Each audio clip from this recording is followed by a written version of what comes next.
Good morning, everyone, and welcome to Adobe Live. Welcome to Friday Masterclasses.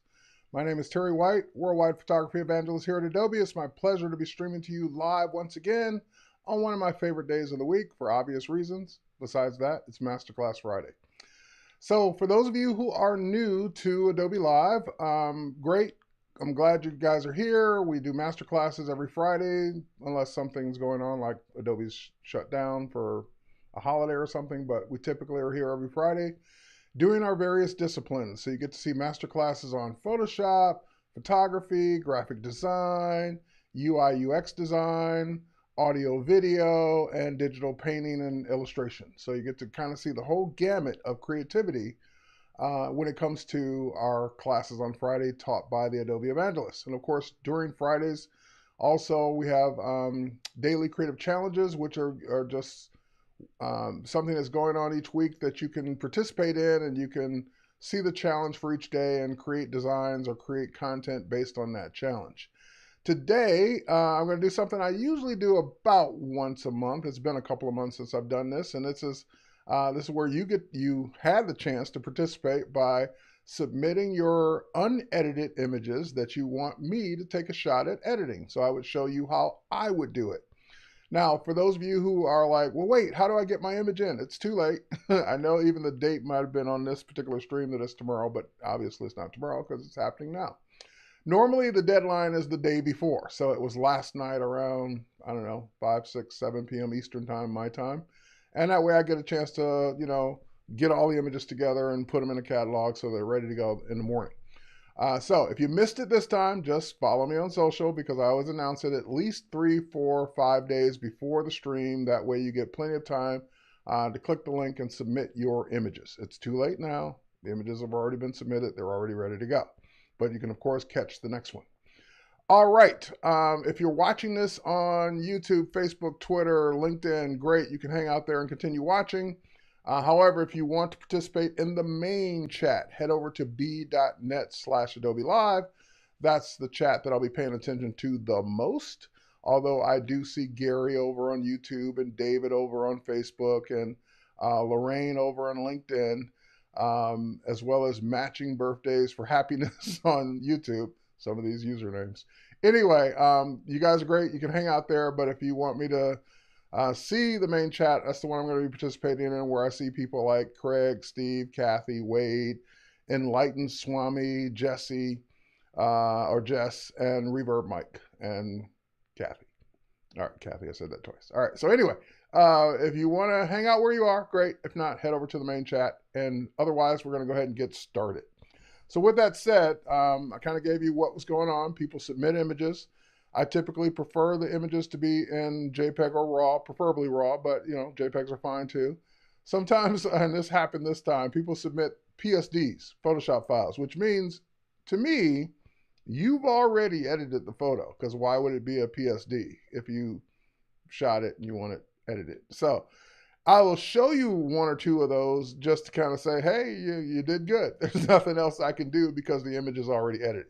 If you want me to edit your image, then you need to send me the one that is not edited so you can see how I would do it differently.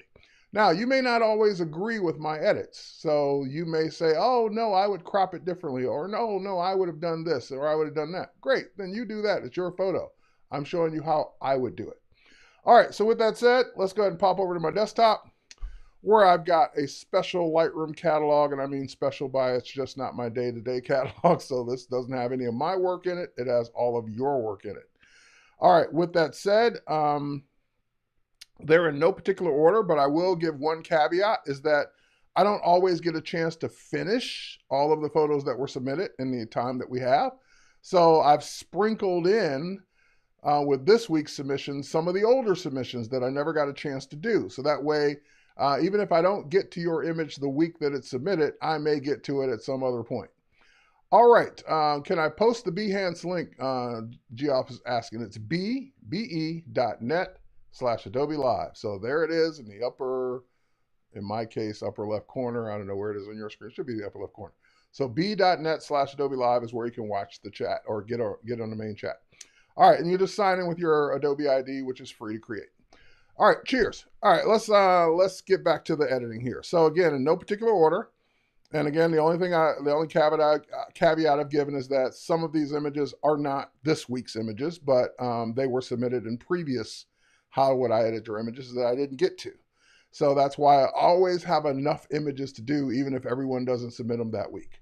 All right, next up. I see my photo. I hope your photo gets edited too. So let's see if we get to it. I'll start here at the top. And again, I'm not really paying attention to who submitted what. Some of these have names on them. Some of them just have file names. I'm not really paying attention to the names. I'm just looking at the thumbnail and doing what I would do to it. All right, so let's start with this first landscape image. Oh, by the way, I noticed one thing with this particular image before we start editing it. See that little flag in the lower right-hand corner? This little flag right here, that means that this particular image is geotagged. And I rarely get that as a treat, meaning this person not only submitted a photo, but they submitted a photo with location information. So I get to actually see where this was shot. I have no idea, looking at this, where this was taken, no clue whatsoever. But because they geotag it, I can click on the little flag, and it will take me to the map module and show me that this was shot in Croatia, or at least it was geotagged in Croatia. So, cool. Let's here's exactly where the photo was taken, where the person was standing, I should say. So the person that took this was standing right here in Croatia, and I'm glad I got to, I've never been to Croatia, so I got a chance to edit an image that's in a place I've never been. All right, let's head over to the develop module with this photo. And so people always ask, where do you start? What's the first thing you start with? Well, I typically do a profile and an auto tone. Those would be, and a lens correction. Those would be the first things I usually start off with. So let's not break that habit. Let's go ahead and do this. I'm in Lightroom Classic, by the way. I see that question from William. So you can always tell the difference because Lightroom Classic is the one with the modules at the top right-hand corner, library, develop, map, so forth and so on. Lightroom does not have modules. All right, so anyway, I'm in Lightroom Classic, and the edits that I'm doing in Lightroom Classic would be the exact same edits in Lightroom. It doesn't matter which version of Lightroom these edits would be done in. Both programs do it the same way. Both desktop applications have the same editing features. So just keep in mind that if you see me doing this in Classic, but you're using Lightroom, you would just do the same things. It would be the exact same things for the most part. I don't think there's too many name differences anymore, but for the most part, it'd be the same things. Okay, so profile. Because this is a raw file, I would not get this opportunity if this were a JPEG, but because it is a raw file, I can switch to a different raw profile to get started with. These do not in any way impact the quality of your image. Your image is your image, but this is kind of like setting the foundation, since raw means no processing has been done by the camera whatsoever. This is like I'm saying, hey, this is a landscape, so let me use the raw profile for landscape, and it makes a very subtle difference.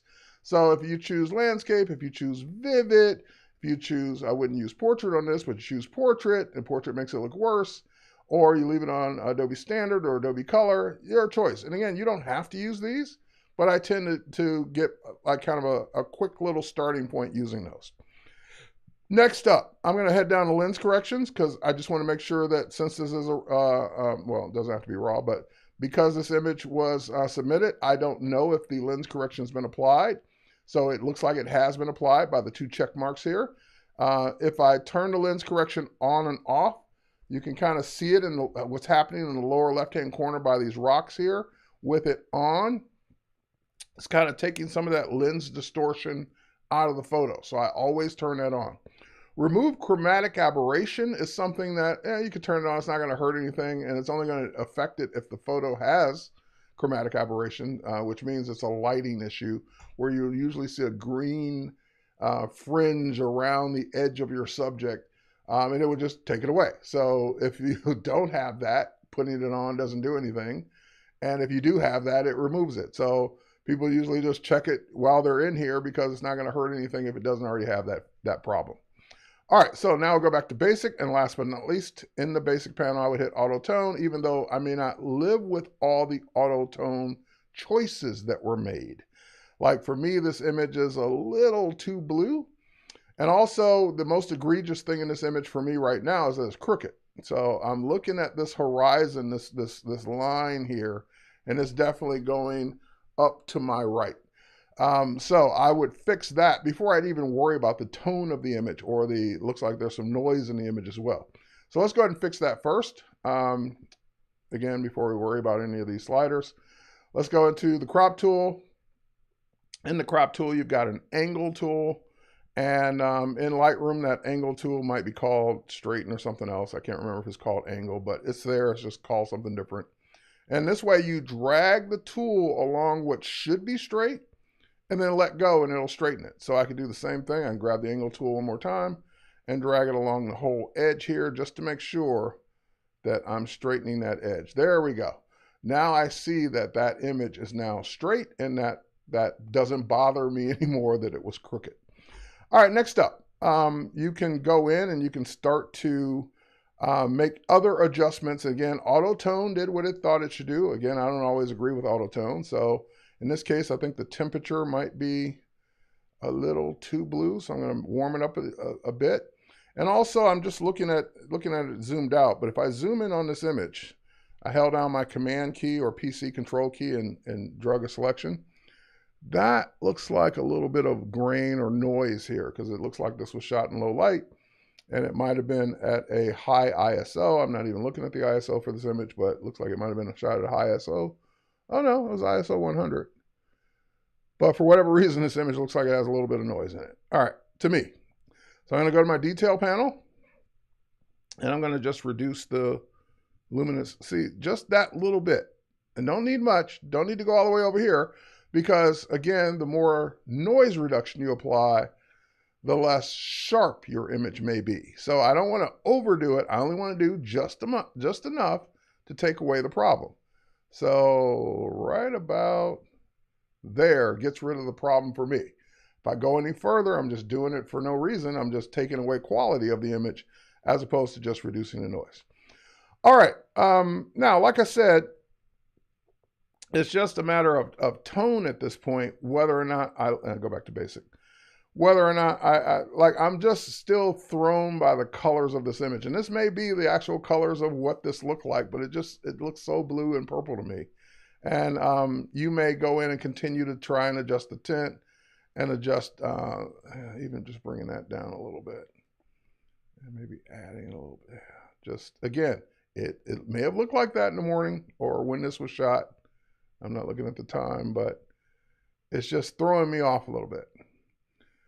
Now, I might also, since I have the choice now to go into the masking option right here and clicking select sky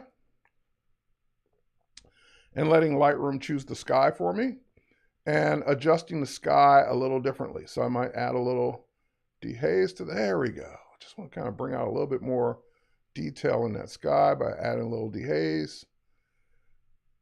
There we go. And if I want to dehaze the foreground differently, then what I might do is create another mask where I select sky again. But this time on this mask, I'm going to choose invert. So that way I'm now selecting the foreground instead of the sky. All right, and same thing, we'll add just a little bit of dehaze to the foreground. So this way I can dehaze the foreground and the sky differently. Maybe something like that. Okay, all right, so I can get out of the masking and I can, that's the before, that's the after. So I think I made a few improvements, especially coming from the before, and that's the straightened, that's the straightened version of the before. But I kind of like what I've done so far. I'm still not totally sold on the color down here, and maybe I would keep tweaking it. But again, you were there. You know what color it was that time of day, and probably it was this color. It's just throwing me off.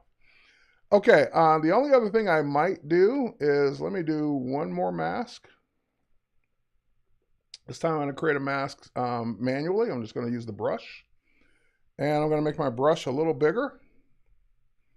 And I'm just going to go ahead and brush these rocks.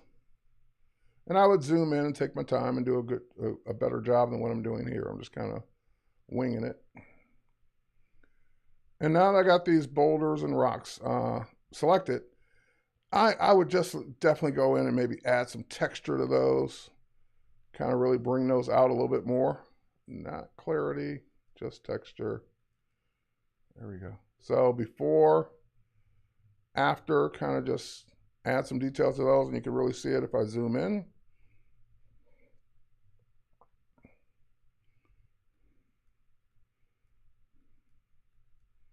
There we go. So this way I can really see what I'm doing. So that was before.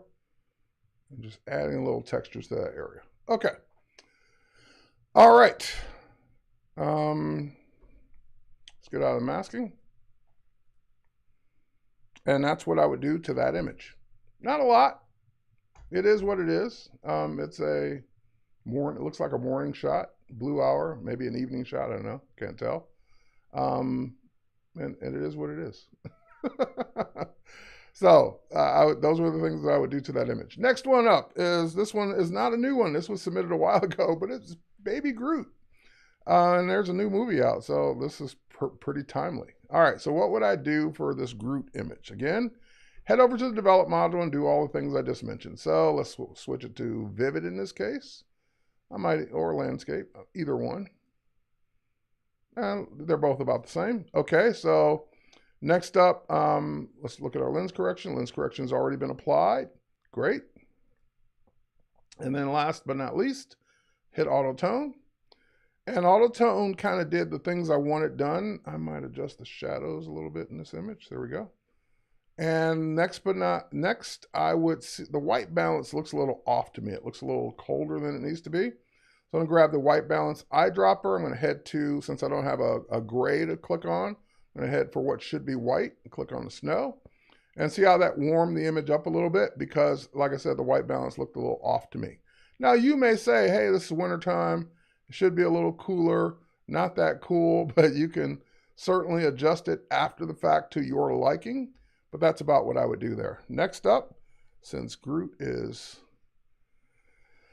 full of texture here, let's go ahead and add some texture. So again, just that look, this is before. That's before. Just adding that texture really makes the details stand out. And again, I might add just a little clarity for adding some contrast as well. And that's what I would do. Now, last but not least, you have these little blades of look like grass that are sticking up.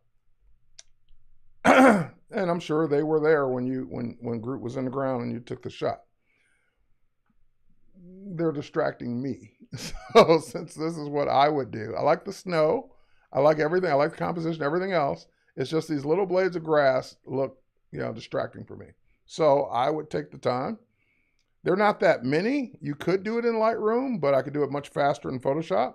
So I'm going to hit Command E on Mac, PC Control E, and that will pop a copy of this over to Photoshop, since this was a raw file. It did not ask me if I want to make a copy. It automatically did. All right, so I'm going to go ahead. So people say, well, duplicate the layer before you do anything. And I'll do that for you, but I normally wouldn't do that because I already have a copy of the original back in Lightroom. But just for you, so you don't lose your mind. All right, so let's go here. Let's grab our spot healing brush. Let's make the brush a little bigger using the bracket key. And I'm on my Wacom Cintiq, so I'm going to go ahead and just start. And here you can kind of see me doing it. There we go. Just get rid of some of these blades. Just paint them out. And this is what I meant by I can do it faster in Photoshop than I could in Lightroom.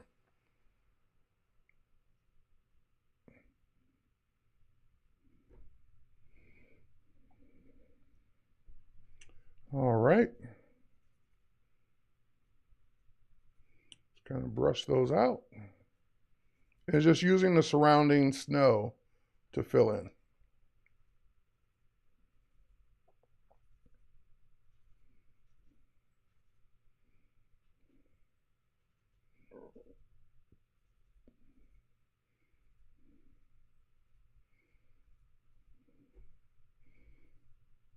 Again, I know the grass was there when the shot was taken. Doesn't mean it has to stay there.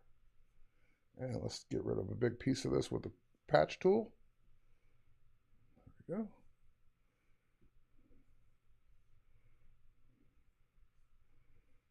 So I'm just cleaning up this foreground a little bit, using the existing snow to kind of patch and fill in these areas. All right, there we go. Zoom out. There, I'm much happier with that. Just a little bit around the foot is fine because, it could be coming from his actual foot. But around the area there, I just didn't like it. All right, love the snow, the way the snow's hitting it, though. That's perfect. All right, let's hit save. And I can show you the before and after. So there's the before, and there's the after. All right, so we'll close that. And yeah, I don't need to save it again because we already saved it. And there it is. All right, so this is what I meant by Lightroom's going to make a copy when you send a raw file over to Photoshop by default. So here's the original, and there's the original with Lightroom edits. There's the original with Lightroom edits. There's the Photoshop version. So you have both no matter what. So that way I don't spend a lot of time making extra layers just as backup, because I always come back to Lightroom and get the original. All right, next up, it's kind of a product shot. And this product shot needs some work, needs some help, because you can barely distinguish the glass from the background. I see what you're doing here. I see what you're doing with this. I don't know if it's a replica surfaces or what kind of background this is. Pretty cool background. But there's some lighting issues with this shot, and of course it needs to be cropped. All right, so let's take it one by one. So first and foremost, I'm going to switch it to Vivid, so to make kind of that gold stand out a little bit more. I'm also going to again look for lens corrections. Let's see if we can enable them. So again, takes that vignetting and that bowing out of the shot. So let's go back to basic again, and let's hit auto. And auto, unfortunately, is doing too much in this case. It really brightened it up, but I don't like what it's doing to the background. So let's fix that. Let's go to the masking. Let's select subject, which I assumed it would select the can and the glass. Great. And let's invert that.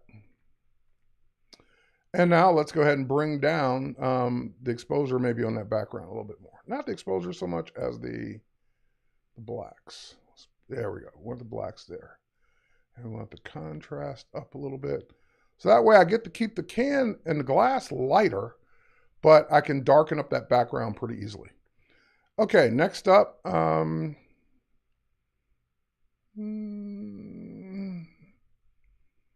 right, let me get out of masking for a minute because I see some other issues. So let me get the crop out of the way because it's distracting. Let's go ahead and just crop into it. That way I don't have to deal with the wall and the extra stuff that's distracting me in the vignette that's still there. Great.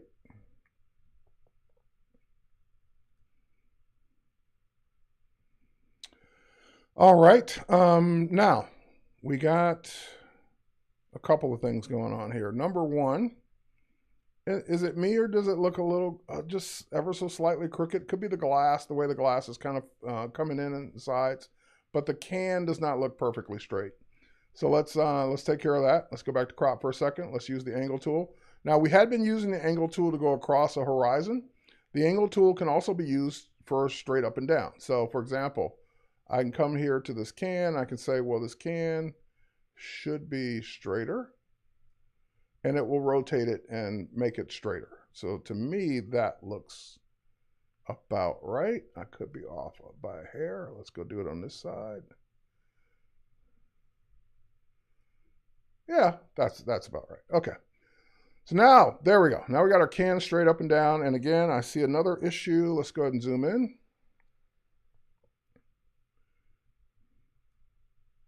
Noise. All right. So again, I don't really care that much about noise, but this is what I would do.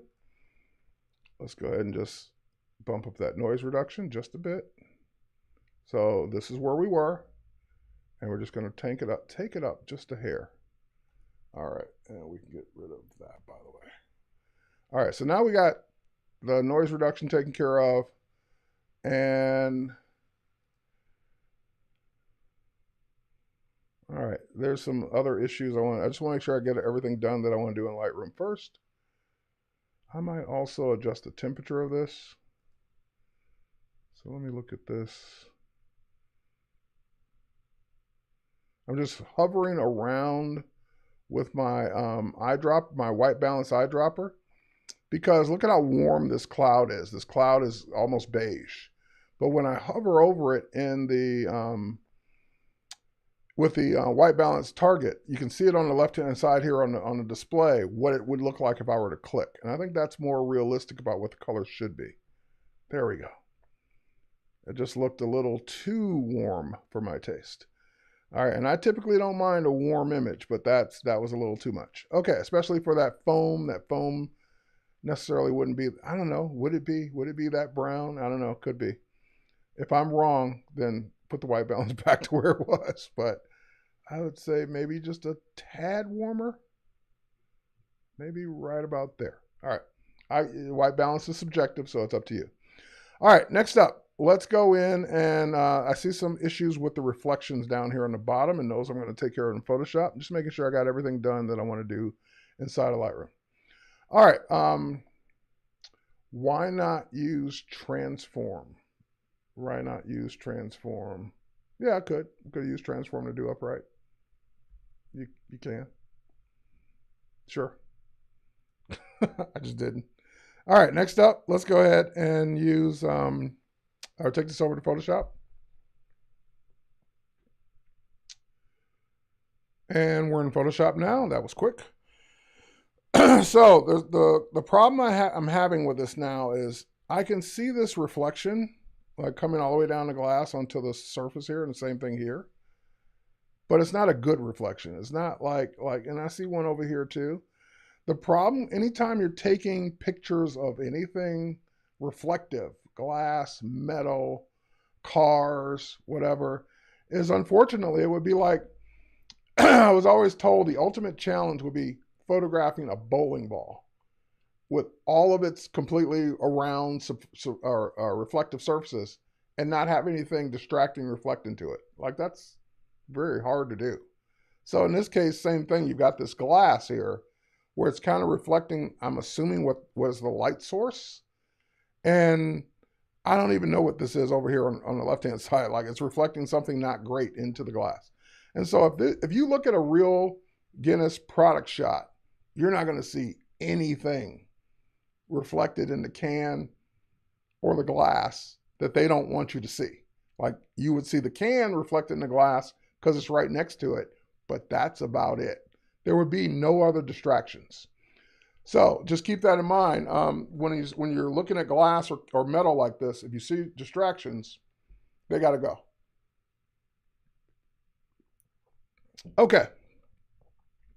So let's deal with piece by piece. This one's going to be the hardest one because, again, I don't even know what that is. But it's not this. So whatever that is, it kind of needs to go. All right, so let's go ahead and grab this one. I'm in the patch tool in Photoshop. I'm just going to drag it over here and let it patch it. Luckily, you've got some stuff to drag into it that's not that descriptive. So in other words, these little specks could be anything. They don't have to be this. Okay. This is where it really gets bad. It wasn't so bad in the glass, but on the table, it's really not supposed to look like this. Like, this would not win you any awards for product photography because you left this in here. I know it's hard to not shoot it, but you don't have to leave it in there, and that's why we do post-production. All right, there we go. And so we don't have this looking like an exact duplicate. There we go. Same thing here. If you're going to have reflections and shadows, great. I'm not against them, but they need to look like they're on purpose, not an accident. These look like accidents. So we want to get rid of any accidental reflections, and we can make real ones after that. Okay. So far, and again, same thing in the can, like, what is this? And what is this? So you have to spend some time really getting the stuff out of it. And although I love photographing cars, this is what makes photographing cars challenging, because cars reflect everything around them. And here, let's switch our patch tool to content aware. And that way we can just kind of get rid of that as well. Same thing with this, because if you have to say what is that, then it doesn't belong in the product. Let's go back to normal, which kind of blend in better. Maybe not. Let's go back to content aware. Yeah, see, both of these objects have whatever this is on the left-hand side reflected onto them. So I'm seeing that that's the same thing as this. So what is this? And if you had the other side of the glass, which unfortunately the can's in the way, you'd easily just be able to flip it over. But in this case, you might clone stamp it out or patch pieces at a time, whatever you found to be easier. All right, let's try this. Yeah, this is going to take some work. I'm not going to spend all day on this, but I'm just telling you, this reflection needs to go. So we'll do a little bit of both. We'll patch a little and we'll clone stamp a little. All right, so that's patching. And again, it's not done. It would take some more work. Let's go to clone stamp. Let's set our clone stamp tool back to normal. Set our opacity back up to 100. All right, great. And let's make my brush a little smaller. And maybe from here over. And, you would set up a new layer and do all of this so that you can clone this onto a new layer if you needed to make any adjustments to it after the fact. But I'm just kind of letting you know that this reflection, however you decide to get rid of it, needs to get out of the shot. All right, so let's take this and let's see if we just drag this down.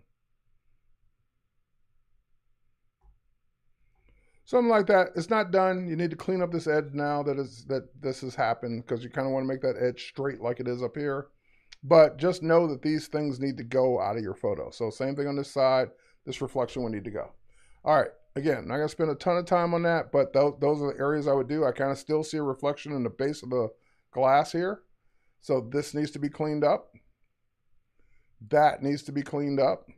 This needs to be cleaned up. So you just kind of rinse and repeat the things I've been doing. So just we're going to use our healing brush here. Same thing here. And kind of get rid of these things that don't belong here. And you take your time and do a better job than what I'm doing right now. I'm just kind of rushing through it because I got other photos to get to. But just know that those are the things I would concentrate on for this shot to be a good product photography shot. And that's it. So let's save and see what we got so far. Let's close it. And let's head back to Lightroom. And let's go back to our before and after. So here's our before and here's our after. So just getting rid of those, going in Photoshop, taking your time, getting rid of those bad reflections. Sorry. I have a very sensitive scroll mouse. Let's go back. And once you're over here, keeping this line straight. So this is just, again, I did a quick job. So you might make a selection, and that way you're cloning against the selection, so that way it will keep the line straight. Get rid of this reflection, get rid of these reflections down there at the bottom, or at least reduce them, and then you're on your way. There's also a line here I can see. This is probably where the background met the table. That needs to go. So just keep those things in mind. That's what I would do to that photo. All right, next up. Hang on one second. Let me close this window. There we go. All right. Now, this is one of those ones I was telling you that was submitted as a PSD. It's a Photoshop file, so I'm assuming that you kind of done your diligence, like you did what you wanted to do this photo. Since I don't have the original, I don't know, where you started, but I mean, your edit looks good. If that horizon is not supposed to be straight, then it's fine. If it's supposed to be straight, I would straighten that horizon. Other than that, good job. Like, there's not much for me to do on an edited photo. All right, next up, this person submitted this photo, and he submitted two versions of it. He submitted the color version, and he submitted the black and white. And what he really was asking for, and he sent me a message separately, so he wanted to know, how does the black and white conversion look?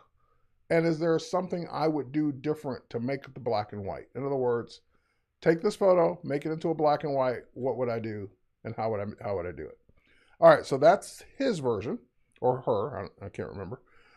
So that's their version of the photo. Let me go in and show you what I would do to this photo before I'd make it a black and white. So first and foremost, all the same editing rules apply. Don't just convert it to a black and white and say you're done, because if you're making a black and white of a photo that's too dark, or a photo that the contrast isn't right, or the colors aren't right, then you're making a bad black and white. In other words, you want to start with as good of a color image as you can before you do the black and white conversion.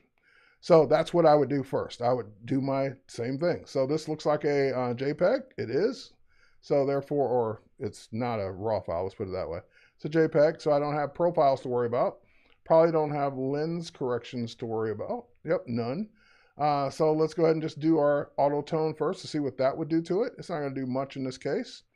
You got this bright window. There's probably not a whole lot you're going to be able to do with that unless the raw file has some detail you could possibly pull back in. But I do see that the fact that that window is casting all this light into the photo, that's an opportunity you might want to just go ahead and add a little bit of dehaze. So just kind of tone that area down. Now you could also brush it in. You can kind of brush this whole area in, or use a gradient mask to brush it or to fill it in, and add dehaze gradually, because this part of the photo doesn't need the dehaze. This part of the photo does. So for example, let's get out of it. Let's go into the mask. Let's go in and maybe add a linear gradient. Something like that. So that way it's stronger on one side, less on the other side. So that way when I add my dehaze, see, the dehaze is happening only on the left side, not the right side. So that way I can add that dehaze without affecting our subject here. Maybe pull it over a little bit more.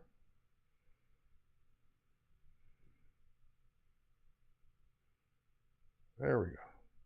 And maybe even pull this in a little bit. So see, the more you condense this, you're saying make it 100% on the left side, but gradually spread it out towards the right.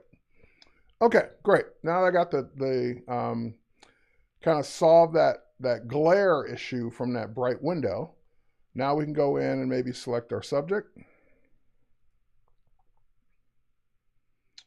Let's add another mask, create mask, select subject. Just want to see if it'll select him, and it did, great. Now that we selected our subject, I might go in, brighten up that subject just a hair. I might also go in and add a little contrast to that subject. I definitely would go in and add some sharpening to that subject, because we want the subject to kind of like stand out from the standpoint of the rest of the photo. So, great. That's it. So I was trying to think, was there anything else I want to do while I had him selected? We add a little contrast. Just a touch of exposure. Add a little texture. Otherwise, yeah. Okay, that's cool. All right, let's get out of the mask. Now that I've done that, the next thing I would do is now I would explore the black and white. So because I have the color version that I did, I want a black and white version, but I also want let's say I also want the color one. I don't want to lose what I did in color just to make it black and white. So this is the opportunity for Lightroom Classic users that you would make a virtual copy. So a virtual copy is when you're in your library menu. I'm sorry, you're in your, I always do it from the keyboard, I never remember this. You're in your photo menu, there you go. Create virtual copy, which is a command quote on the keyboard. That's the way I always do it. And that will create just a Lightroom copy of the photo. In other words, it's not tying up any extra space on your hard drive. It's just making that copy directly on in the catalog that's not taking up any space. You can always tell a virtual copy because from the original, because the virtual copy will always have this little dog ear, this little page turn up on the bottom left hand corner that lets you know that that's the virtual copy. Besides it saying copy. All right, so now that we've done that, now we can go into the develop module with the virtual copy. And what I would do is I would head over to my, you have a couple ways to do this. You can use a profile that's black and white, or you could use a preset that's black and white. You can explore each one and see which one you like better. Now, what's the difference? A profile black and white is not going to make any adjustments to the image. It's not going to change your sliders at all. It's just going to make it black and white. A preset, depending on what they did in the preset before when they made it, could adjust the image. It could also adjust the sliders. Matter of fact, it most likely will. All right, so let's go to the profile browser, and let's twirl up modern and twirl down black and white. All right, so I'm not sure why those say loading, even though they're there.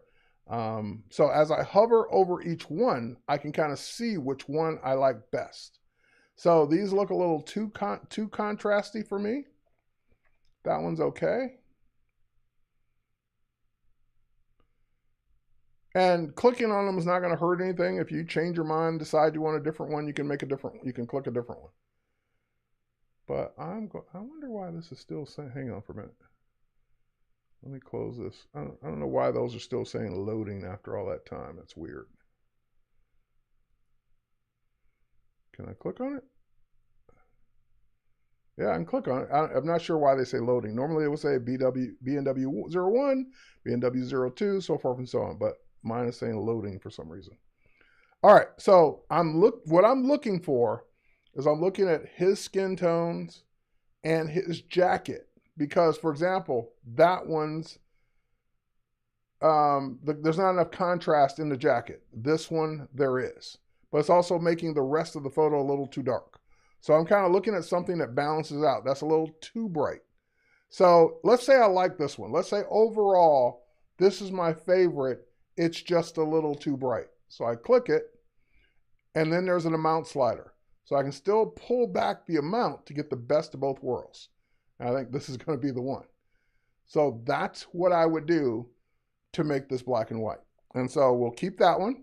And we're going to do one more.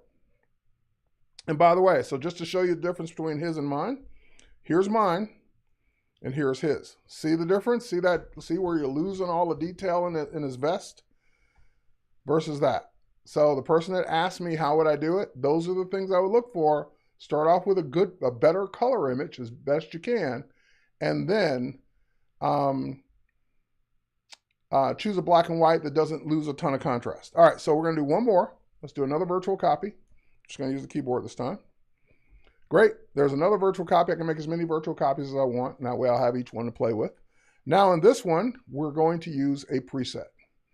So we're going to go up and we're going to go to our develop on the left-hand side. And classic are the presets. In the Lightroom, the presets is a button in the upper right-hand corner. So, and you can even use presets on your mobile device. So there are built-in presets, and we keep giving you more and more presets now to play with. So for example, if I go to style black and white, there are some black and white presets that are here as well. So now it may look like these are the same ones, but they're not. See how some of these are adding a little sepia tone into them, a little green tone. So these are physically going to change some sliders in your image to get these effects. All right, so that's black and white number one, a little low contrast for me. Black and white number two, a little sepia tone, more sepia tone, kind of a green tone. This would be my favorite so far. Actually, I really like that one. That's number 5. 5 and 6 don't have a ton of difference. 6 is a little bit more contrasty. Number 7 is a little lighter. Number 8 is like an eye doctor. And which one's better? Before or after?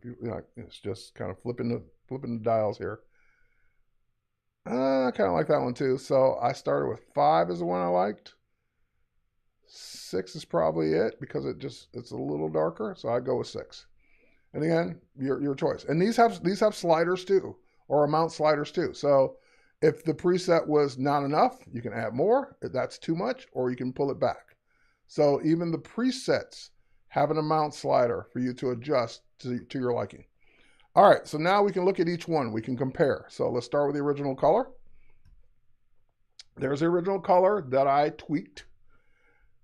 Here's my first black and white using the profiles. Here's my second black and white, which I can see is a little darker using the presets. And here's my third black and white using, or that's his black and white, the one that was submitted by the user, by the person that submitted the photos. So you have a lot of choices here. And Lorraine's saying 7's number cool, or 7's cool. All right, number one. Yeah, see everyone, number nine. Everyone has their choices of what they like. And so again, it's to taste. And that's the great thing about profiles and presets. You have so many choices and amount sliders to play with to get it just where you want. All right, this guy, what is this guy's thinking? Are you going to buy something, or are you just going to take a photo? Yeah, hopefully you bought something in that person's business establishment instead of just taking this photo. All right, next up. This is an older one. This is a photo that I've had in this Lightroom collection for a while, so we're finally going to get to it. Whoever submitted this, Nicholas, I see who it is. My friend in Sweden submitted this photo probably a while ago. We're finally getting to one of your photos. All right, so let's take a look at a couple things here. So number one, we typically, from a composition standpoint, and this is just a quick little photography thing, we typically don't usually put the subject right dead center in the photo, usually off to the left or right a little bit, but you did. Put the subject right in the center, we can work with that. But that's not bothering me as much as, because the subject's in the center, right on the flag, great.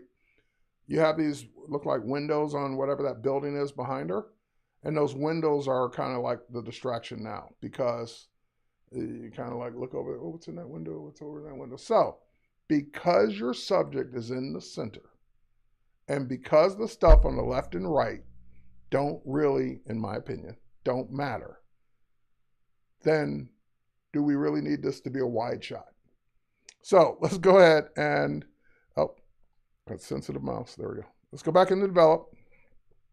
Let's do our due diligence. Let's go fix our things we normally fix. So portrait. Let's see if we need lens correction. Look at that. Look at the bowing that takes out of that shot. Look at the vignetting that takes out of the shot just by checking a box for lens correction. And again, removing chromatic aberration doesn't hurt. All right, auto. Great. I kind of like where auto tone took that. Now, when you see these triangles that have colors in them, that means your shadows are being filled in a little bit in this case, and your highlights are being blown out in that window, which I don't care about. So I would hover over the triangle to see where it's affecting it. And it's right under her neck in the sweater, not enough to worry about, but I'll pull it over just a little bit. So underneath the triangle, you have these, the histogram, where you can adjust the blacks, shadows, whites, exposure, so forth and so on. And you can pull it over to fix the problem. In this case, since it's blowing out in that window, I don't care because I'm going to lose the window anyway. All right, next up, let's go to our crop tool. And I could just pull in, but I'm going to flip the crop using the keyboard shortcut. So let's hit the letter X. That flips the crop over. And I don't have to keep it this aspect ratio. I can, of course, change it. But while we're at it, we might as well make it an aspect ratio that will work everywhere. In other words, if we switch the aspect ratio to a 4:5, 8:10, that is what Instagram prefers for portraits. So this way I can go ahead and make that adjustment. And now I know when I post this on Instagram, I won't have to crop anything out.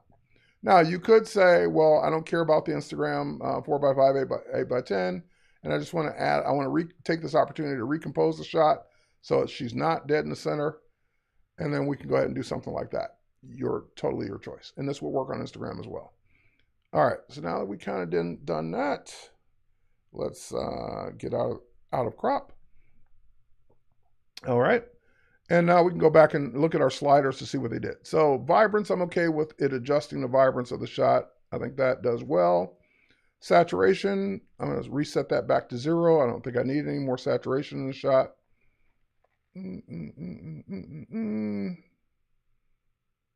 Yeah, as far as Lightroom's concerned, I think it's where it needs to be. Now let's zoom in. Not that much. Let's zoom in and zoom in a little more and see if there's any retouching opportunities we need to do. Now I can see like this looks like a pimple up here and just little minor things like that's it, like 2 or 3 little minor things that are actually nothing. We would not even notice if I hadn't zoomed in. But I do see the dark lines under the eye. So a couple different techniques we can do to reduce that. So number one, no matter what we do, we need to do those in Photoshop. So let's head over to Photoshop and Command E, PC Control E. Let's zoom it up to full screen. Let's make that duplicate layer just for the people that freak out if you don't. And now let's go ahead and zoom in. And let's just, again, quickly fix those little minor, like literally, it could be a mosquito bite as well. Little minor things. If you're going to cut a piece of hair in the middle, you need to like remove it all the way down. All right, so I'm happy. That was it. That was just the amount of retouching that I would do on this particular, on her skin. Like her skin's perfect, doesn't need anything else. But now let's talk about these lines. So I'm going to show you a couple techniques to do this. Number one, the technique I usually do is rather than remove it completely, just reducing it so it doesn't have as much emphasis. So for example, I could take just my patch tool and I am going to remove it completely, but then I'm going to bring it back. So let's remove it completely. That looks fake and artificial. That actually looks really, oh, because it's on content aware. Hang on. I was going to say that actually looks bad. All right, normal. There we go. Normal versus content aware will fade it around the edges. Content aware makes it very hard edge. All right, so now that we've got it removed completely, don't deselect, because if you deselect, you'll screw this up. We're going to go up to Edit, Fade, Patch Selection, and this way it will bring up a little dialog box in my upper other monitor there. And we're just going to go ahead. Now we can bring it all the way back, or we can dial it in as much as we want to reduce it. So I'd say I reduce it probably about there. Great. Click OK. So see, it's not gone. It's just not as emphasized. All right, so I could do the same thing on the one on the other side. So because you usually can't do them at the same time.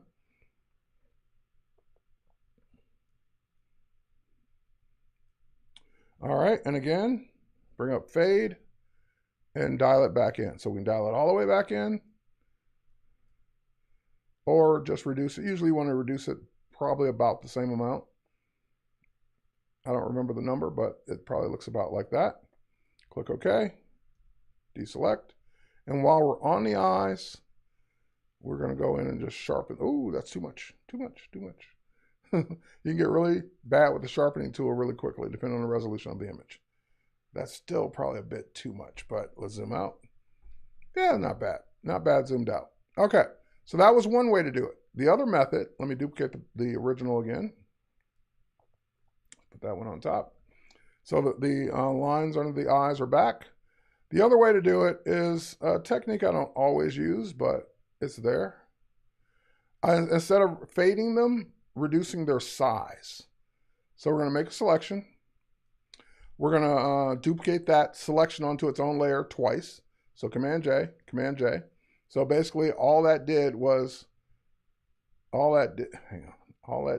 give us that, okay, twice.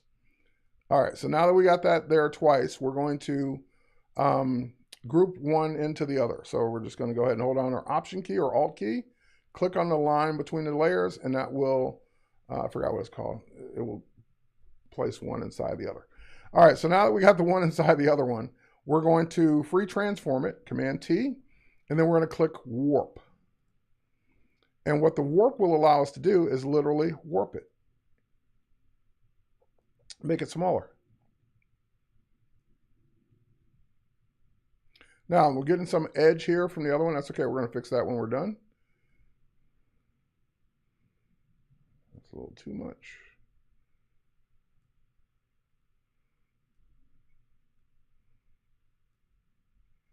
I don't like this.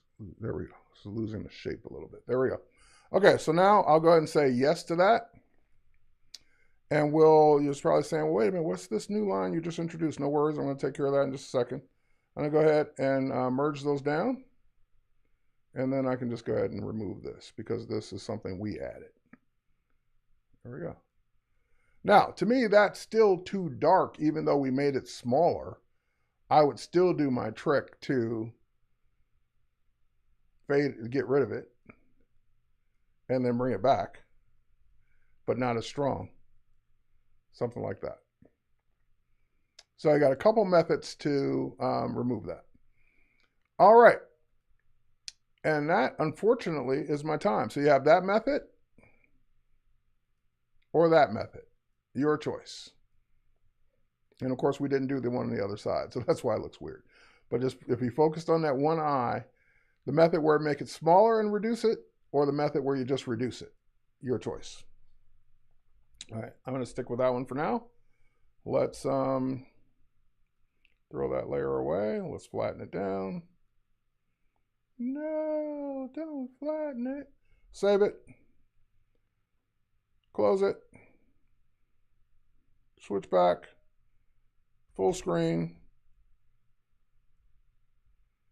Before, after. And that's my time. Thanks, everyone.